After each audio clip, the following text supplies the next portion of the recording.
नमस्कार दोस्तों, मैं मंजू वर्मा स्वागत करती हूँ मंजू लोकगीत 123 पे। आइए प्यारा सा चुटकुला नाच गीत सुने दोस्तों। और बहुत ही प्यारा गीत है। आप लोग वीडियो पे बने रहें। अच्छा लगे तो चैनल को लाइक शेयर सब्सक्राइब करना मत भूलिएगा और कमेंट में बताएं ये गीत कैसा लगा दोस्तों। चुटकुला नाच गीत बहुत ही दमदार नाच गीत है, तो आप लोग पूरा वीडियो देखें। नमस्कार दोस्तों, मैं नीलम लोकगीत 123 से। मेरे चैनल का नाम नीलम लोकगीत 123 है, तो एक बार जरूर सर्च करके देखें। और आइए सुनते हैं दमदार नाच गीत। सरसों के साग जोनरी के रोटिया पिया खनवा न खावे भूखा बरतिया पिया खनवा न खावे भूखा बरतिया। सरसों के साग जोनरी के रोटिया पिया खनवा न खावे भूखा बरतिया पिया खनवा न खावे भूखा बरतिया। होत सबेरे अपने भैया का बोलैबे, होत सबेरे अपने भैया का बोलैबे। चली जा बनाई हार मानवतिया पिया खनवा न खावे भूखा बरतिया। चली जा बनाई हार मानवतिया पिया खनवा न खावे भूखा बरतिया पिया खनवा न खावे भूखा बरतिया। ससुरे के हाल दाना नैहर न बतायू, ससुरे के हाल दाना नैहर न बतायू। ताना मरे भाऊजी सही न पैबू बतिया पिया खनवा न खावे भूखा बरतिया पिया खनवा न खावे भूखा बरतिया। ताना मरे भाऊजी सही न पैबू बतिया पिया खनवा न खावे भूखा बरतिया पिया खनवा न खावे भूखा बरतिया। भाभी आदर करई माई दुलार, भाभी आदर करई माई दुलार।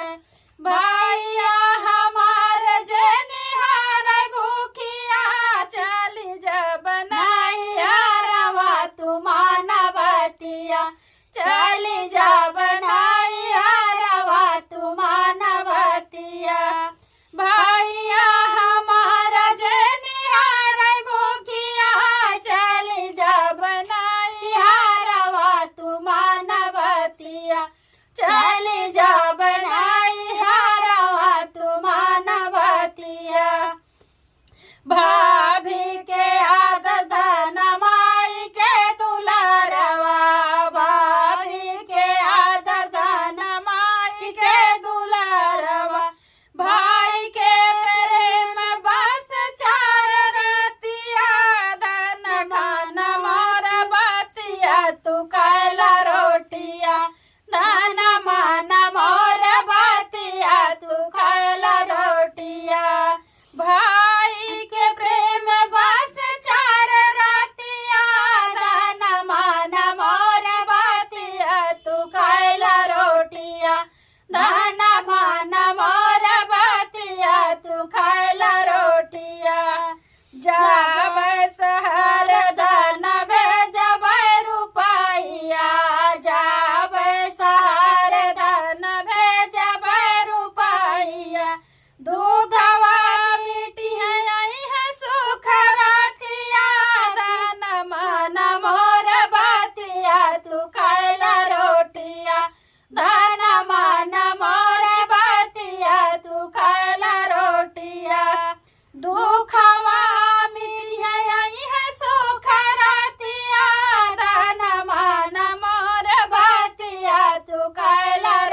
पिया मानी गए आज से तोहार बतिया। नैहर के इज्जतिया बस 4 दिनवा पिया मानी गए आज से तोहार बतिया। पिया मानी गए आज से तोहार बतिया। सरसों के साग जोनरी के रोटिया पिया खानवा न खावे भूखा बरतिया। पिया खानवा न खावे भूखा बरतिया। सरसों के साग जोनरी के रोटिया पिया खानवा न खावे भूखा बरतिया।